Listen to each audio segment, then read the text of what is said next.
ఉగండాలో కుప్పలు కుప్పలుగా డిఎన్ఏ పరీక్షా కేంద్రాలు వెలుస్తున్నాయి. ఎలా అంటే చివరికి అక్కడ ఉన్నటువంటి ట్యాక్సీలు కూడా డిఎన్ఏ కేంద్రాలాగా స్టిక్కర్లు వేసుకొని తిరుగుతున్నాయి. ఎందుకు ఈ పరిస్థితి ఉగండాలో అంటే, ఒక సంపన్న వ్యక్తి కోర్టుకు వెళ్ళాడు. తనకు పుట్టినటువంటి 3 పిల్లల్లో కూడా ఒకళ్ళు తన పోలికలు ఉండట్లేదు అని చెప్పి వెళ్తే, ఆ 3 పిల్లల్లో కూడా ఒక పిల్లవాడు తనకు సంబంధించిన వ్యక్తి కాదు, తన డిఎన్ఏ లేదని చెప్పి కోర్టు తేల్చింది. ఈ విషయం అక్కడ మీడియా బాగా ప్రచారం చేసింది.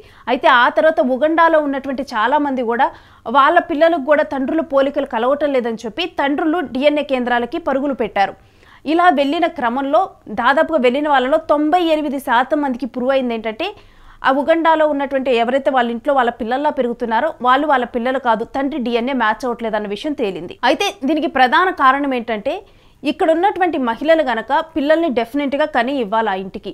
లేదు పిల్లల్ని కనలేకపోతున్నారు అంటే ఆ మహిళకి వెంటనే డైవర్స్ అన్నా ఇస్తారు, లేకపోతే ఇంట్లో నుంచి బయటకైనా గెంటేస్తారు.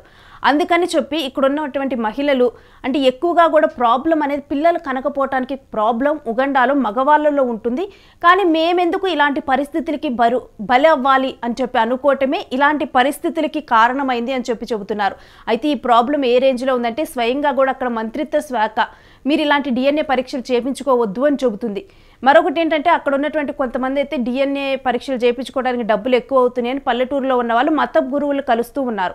మత గురువులు చెప్తుంది ఏంటంటే, వాళ్ళు ఎవరికి పుట్టినా సరే మీ ఇంట్లో పెరుగుతున్నారు కాబట్టి వాళ్ళు మీ పిల్లలు. ఒకప్పుడు ఇటువంటి విధానాలే ఇక్కడ ఉన్నటువంటి కుటుంబ వ్యవస్థను నిలబెట్టాయని చెప్పి కూడా వారు చెబుతూ కూడా వారిని మీ పిల్లల్లానే స్వీకరించాలి అని చెప్పి వారు చెప్తున్నారు.